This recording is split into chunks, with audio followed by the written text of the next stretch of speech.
Hello বন্ধুরা, আসসালামু আলাইকুম। আমরা যারা ওয়াইফাই ইউজ করি অনেক সময় দেখা যায় যে আমাদের ওয়াইফাই নেটওয়ার্কটা হাইড করার প্রয়োজন হয়। বিভিন্ন কারণে আমাদের অনেক সময় দেখা যায় যে এমন হয় যে আমাদের এখন যদি ওয়াইফাই মানে সিগন্যালটা যদি হাইড করা যেত, নেটওয়ার্কটা যদি হাইড করা যেত তাহলে খুব ভালো হতো। অনেকে দেখা যায় যে অনাকাঙ্ক্ষিত অনেক ব্যক্তির আসলে দেখা যায় আমাদের নেট অ্যাক্সেস দেওয়া লাগে, না করতে পারে না। কিন্তু সেক্ষেত্রে আপনি যদি আপনার নেটওয়ার্কটা হাইড করে রাখেন তাহলে কিন্তু সে আর আপনি সে যতই সার্চ করুক সে কিন্তু নেটওয়ার্কটা খুঁজে পাবে না। আসলে কোনোভাবে কিন্তু সার্চ করে নেটওয়ার্কটা পাওয়া সম্ভব নয়। তো আপনি কীভাবে আপনার ওয়াইফাই নেটওয়ার্কটা হাইড করবেন সব কিছু আমি ভিডিওতে দেখাবো। তো আর দেরি না করে চলুন ভিডিওটা শুরু করা যাক।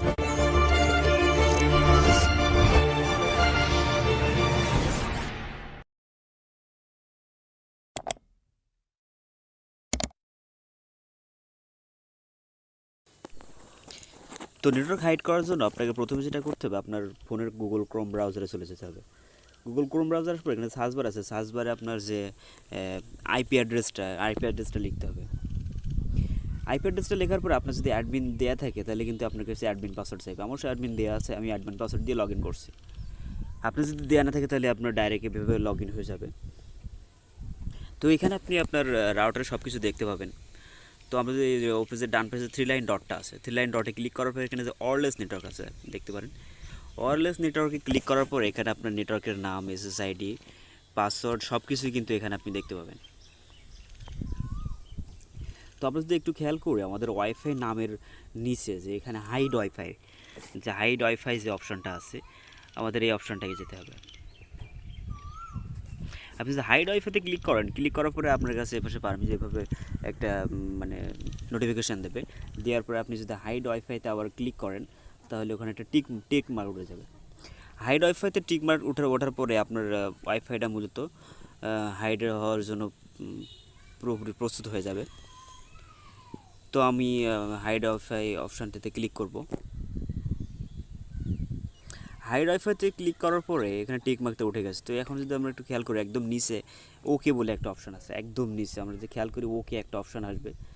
তো আমরা যদি ওকেতে ক্লিক করবো, ওকেতে ক্লিক করলে কিন্তু আমাদের যে নেটওয়ার্কটা কিন্তু হাইড হয়ে যাবে, আমাদের ফোন থেকে কিন্তু লগ আউট হয়ে যাবে, গিয়ে কিন্তু আমাদের ওয়াইফাইটা কিন্তু সম্পূর্ণ কিন্তু হাইড হয়ে যাবে। আমাদের কিন্তু নতুন করে আবার কিন্তু মানে নেটওয়ার্কটা আবার নিয়ে আসতে হবে।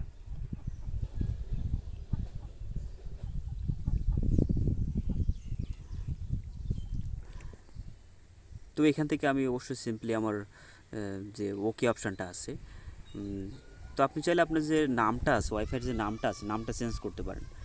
তো আমি নামটা চেঞ্জ করে নেব।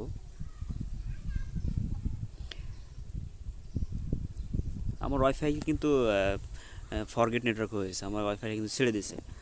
তো এখন আমার নতুন করে আবার কানেক্ট করতে হবে। তো কানেক্ট করার জন্য ওয়াইফাইতে যাব। ওয়াইফাই নেটওয়ার্কে যাওয়ার পর এখানে যে অ্যাড নেটওয়ার্ক আছে, আমার ওয়াইফাইটা কিন্তু এখানে শো করবে না। আপনার ওয়াইফাইটা যখন হাইড হয়ে যাবে তখন কিন্তু আপনার ওয়াইফাইটা এখানে নেটওয়ার্কটা এখানে শো করবে না। সেক্ষেত্রে আপনাকে কী করতে হবে, আপনি যদি দেখেন যে আপনার ওয়াইফাইটা শো করছে তাহলে একটু রিফ্রেশ করে নেবেন। রিফ্রেশ করার পরে দেখবেন আপনার ওয়াইফাইটা যে হাইড হইতে কিন্তু সার্চ লিস্টে আসবে না। তো এখান থেকে যে অ্যাড নেটওয়ার্ক ওয়াইফাই নেটওয়ার্ক, ওই অ্যাড যে ওয়াইফাই নেটওয়ার্ক আছে এখান থেকে অবশ্যই ক্লিক করবেন। ক্লিক করার পরে উপরে যে নেটওয়ার্ক আইডি বলতে আপনার এসএসআইডি বলতে আপনি যে নামটা দিয়েছেন, ওয়াইফাইয়ের যে নামটা দিয়েছেন সেই নামটা এখানে দেবেন। দেওয়ার পরে যে সিকিউরিটি অপশান নন আছে এখানে ক্লিক করে আপনি সিকিউরিটি অপশান এটা সিলেক্ট করে দিয়ে পাসওয়ার্ড অপশান আসবে, আপনি পাসওয়ার্ডটা দিয়ে দেবেন। দেওয়ার পরেই কিন্তু আপনার ওয়াইফাই নেটওয়ার্কটা কিন্তু আপনার ফোনের সাথে কানেক্ট হয়ে যাবে।